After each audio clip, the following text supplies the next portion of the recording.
So we commonly get asked, what's a VNG test? So VNG stands for video nystagmography.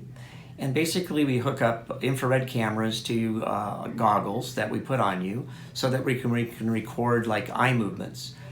Most people know what an EKG is and EEG. So you're recording brain responses and heart responses.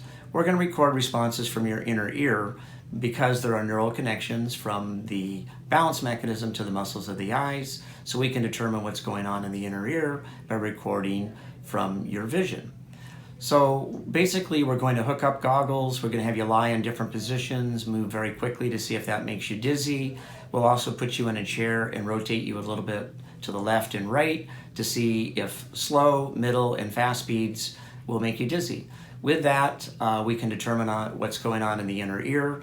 We may also put some cool air and warm air in the ear to see if your balance mechanism can increase in response and decrease in response properly.